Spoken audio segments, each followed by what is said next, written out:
오늘 함께 읽으실 말씀은 마태복음 18장 15절부터 35절까지의 말씀입니다.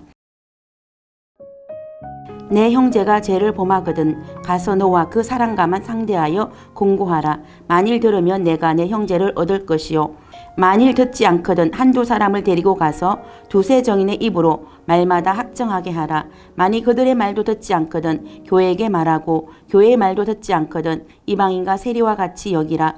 진실로 너희에게 이르노니 무엇이든지 너희가 땅에서 매면 하늘에서도 매일 것이요 무엇이든지 땅에서 풀면 하늘에서도 풀리리라.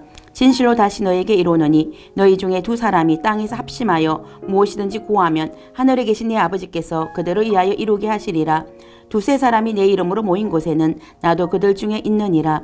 그때 베드로가 나와 이르되 주여 형제가 내게 죄를 범하면 몇 번이나 용서하여 주리이까 7번까지 하오리까. 예수께서 이르시되 내게 이르노니 7번뿐 아니라 7번을 70번까지라도 할지니라. 그러므로 천국은 그 종들과 결산하려 하던 어떤 임금과 같으니 결산할 때에 10,000달란트 빚진 자 하나를 데려오매 갚을 것이 없는지라 주인이 명하여 그 몸과 아내와 자식들과 모든 소유를 다 팔아 갚게 하라 하니 그 종이 엎드려 절하여 이르되 내게 참으소서 다 갚으리이다 하거늘 그 종의 주인이 불쌍히 여겨 놓아 보내며 그 빚을 탕감하여 주었더니 그 종이 나가서 자기에게 100데나리온 빚진 동료 한 사람을 만나 붙들어 목을 잡고 이르되 빚을 갚으라 하매 그 동료가 엎드려 간구하여 이르되 나에게 참아 주소서 갚으리이다 하되 허락하지 아니하고 이에 가서 그가 빚을 갚도록 옥에 가두거늘 그 동료들이 그것을 보고 몹시 딱하게 여겨 주인에게 가서 그 말을 다 알리니 이에 주인이 그를 불러다가 말하되 악한 종아 내가 빌기에 내가 내 빚을 전부 탕감하여 주었거늘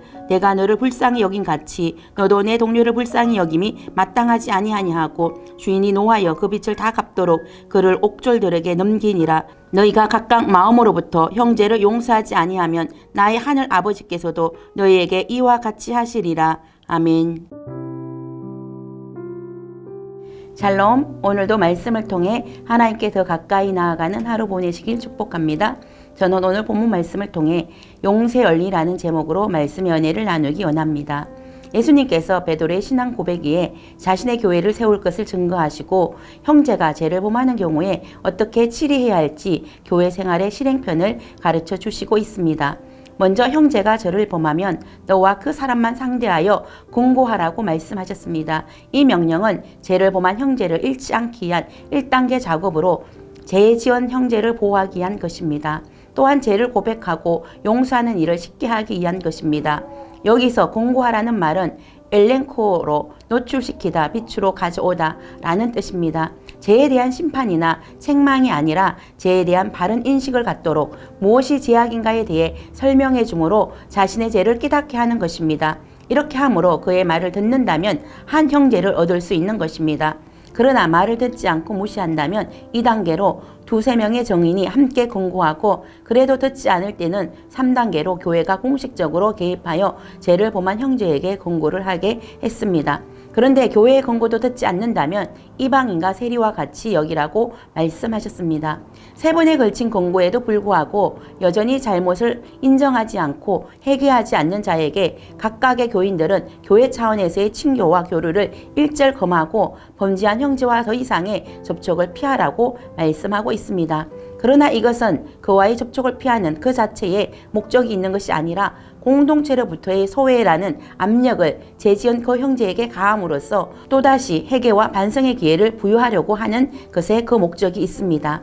우리는 그 형제가 범죄했고 뉘우치지 않기 때문에 교회가 그 형제를 내쳐야 하는 것으로 이해하기 쉬운데 그것이 아니라 다시금 회개할 기회를 주기 위한 것입니다. 주님의 사랑은 이처럼 끝이 없습니다. 그때 베드로가 예수님께 질문했습니다. 마태복음 18장 21절. 그때 베드로가 나와 이르되 주여 형제가 내게 죄를 범하면 몇 번이나 용서하여 주리이까 7번까지 하오리까.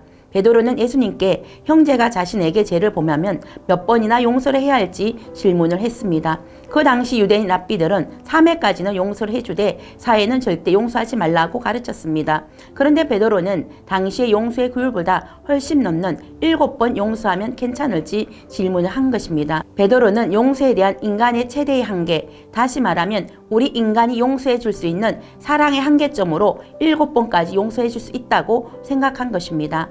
베드로는 이 정도면 충분히 예수님의 칭찬을 받을 수 있다고 생각했습니다. 그런데 예수님은 베드로를 향하여 너무나도 놀라운 답변을 들려주셨습니다.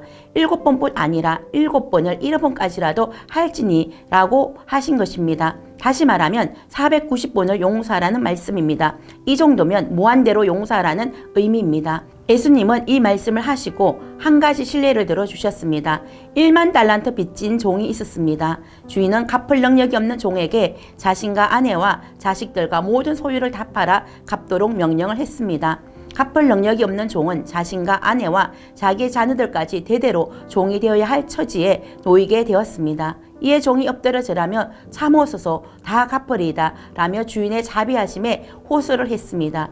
이에 주인은 그를 불쌍히 여겨 놓아보내며 그 빚을 탕감하여 주었습니다. 주인은 종의 호소를 듣고 1만 달란트라는 어마어마한 빚을 탕감하여 주었습니다. 한 달란트는 약 6천 데나리온입니다. 한 데나리온은 노동자의 하루 품삯입니다. 1만 달란트는 20만 년 노동자의 임금입니다. 도저히 갚을 수 없는 빚입니다. 이 부유는 우리의 죄를 용서해 주시는 하나님의 사랑이 얼마나 크신지 깨닫게 해주시는 말씀입니다. 이런 어마어마한 빚을 탕감받은 사람이 자신에게 100데나리온 빚진 동료 한 사람을 만나 붙들어 목을 잡고 빚을 갚으라 했습니다. 그 동료도 엎드려 간구하며 참으시면 빚을 갚겠다고 호소했습니다. 그러나 그 종은 그것을 허락하지 아니하고 그가 빚을 갚도록 옥에 가두었습니다. 1만 단틀의 빚을 탕감받은 은혜를 경험한 종이 100데나리온 빚진 동료를 용서해 주지 못해서 옥에 가두었습니다. 하나님께서 1만 달란트의 빚을 탕감해 준 이유는 100데나리온 빚진 자를 탕감해 주시는 은혜를 나눌 수 있도록 하기 위해서입니다.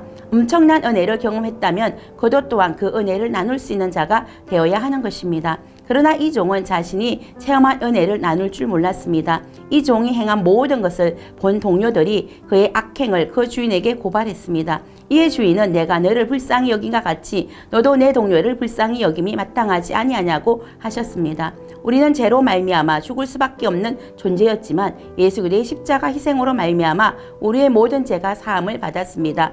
우리가 갚을 수 없는 죄의 빚을 탕감받았다면 우리를 불쌍히 여겨주신 하나님의 용서의 은혜에 감사하여 우리에게 죄를 지은 자를 용서해 주는 것이 마땅한 것입니다. 그 종은 무한한 빚을 탕감받고도 동료를 향한 불쌍한 마음이 없어서 자신이 받은 은혜가 거두어지고 다시금 옥에 갇히게 되었습니다. 예수님은 이것을 통해 우리가 마음으로 형제를 용서하지 아니하면 하늘 아버지께서도 우리에게 이와 같이 하신다고 교훈하고 있습니다. 3번이나 예수님을 모른다고 부인하고 저주했던 베드로가 어떻게 초대교회의 반석이 될 수 있었습니까? 베드로는 자신이 예수님을 부인해봤고 또한 그가 예수님의 용서를 경험해 보았기에 형제들의 실수를 용서할 수 있게 된 것입니다. 1만 달란트 용서를 경험해 보았기에 100데나리온을 탕감할 수 있는 용서의 능력을 갖게 된 것입니다. 베드로가 가진 용서의 능력은 역설적으로 베드로의 실수, 베드로의 배신에서 기인한 것입니다. 그 또한 용서를 깊이 경험했기 때문에 용서할 수 있었습니다. 돌이켜보면 한 사람이 성장하는 과정은 무수한 실수와 잘못이 쌓이는 과정입니다.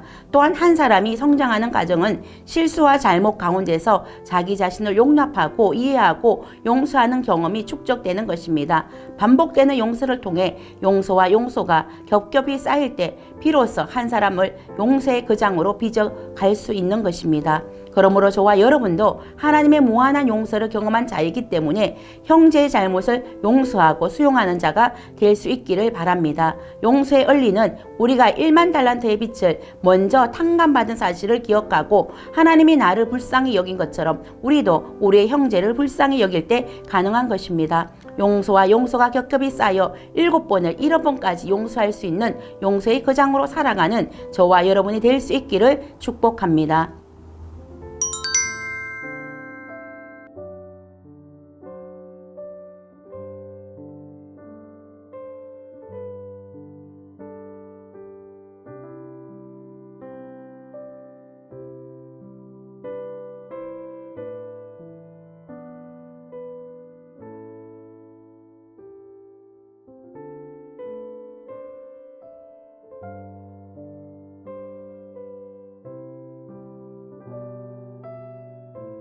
기도하겠습니다. 1만 달란트 빚을 탕감받은 자로서 100데나리온의 빚을 탕감해 줄 수 있는 사람이 되길 원합니다.